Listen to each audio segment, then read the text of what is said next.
जय श्री कृष्ण। आज जानकारी लेकर आए हैं कि हिंदू धर्म में जब किसी की मृत्यु हो जाती है तो उनको अग्नि को समर्पित किया जाता है। उसका कारण क्या है?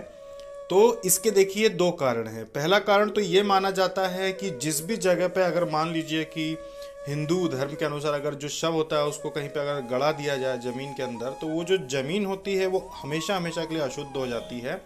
इस वजह से उसे नहीं नीचे दबाया जाता मिट्टी के, बल्कि उनकी मुक्ति के लिए उनको अग्नि को समर्पित किया जाता है और अस्थियां जो विसर्जित की जाती हैं।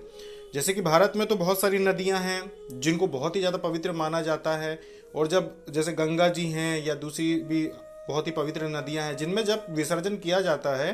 तो जो हिंदू हमारी मान्यता है उनके अनुसार जो अस्थियां विसर्जित कर देते हैं, तो इससे जो मरने वाली जीवात्मा होती है उसके जो शव का जब दाह संस्कार हो जाता है उसके बाद बची हुई अस्थियों को भी बहती नदी में जब बहा दिया जाता है तो उसका फिर जो मोह माया जो अपने शरीर से होता है वो समाप्त हो जाता है। जबकि अगर कहीं दफना दिया जाए तो फिर वो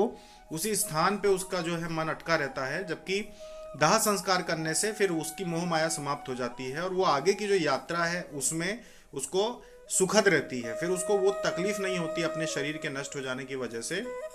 जो दफनाने में हो सकती है। इसी वजह से, और इसके अलावा दूसरा कारण भी होता है कि जब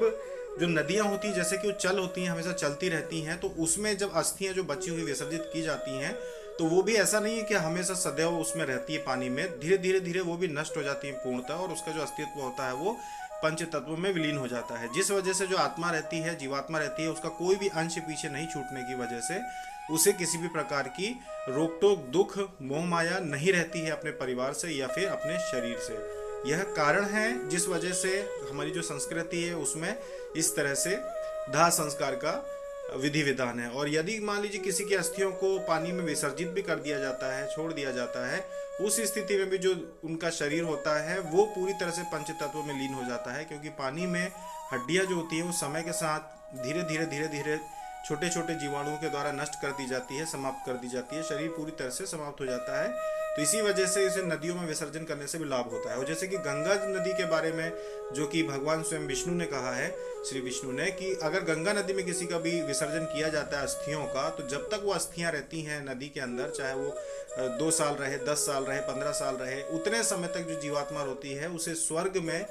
स्थान दिया जाता है। भले उसने वैसे पुण्य किए हों चाहे ना किए हों, लेकिन उसे उतने वर्ष तक जब तक उसकी अस्थियां गंगा नदी के जल में होती है उसे स्वर्ग में स्थान दिया जाता है। इस वजह से जो है गंगा नदी में हमारे यहाँ बहुत ही बड़े पैमाने पे अस्थियों का विसर्जन किया जाता है। इसलिए ये जो धर्म है, धर्म के अनुसार अस्थियों का विसर्जन और दाह संस्कार शरीर का, शव का, बहुत ही आवश्यक माना गया है, जिससे कि वो पंच तत्व में आसानी से लीन हो जाए। जय श्री कृष्णा।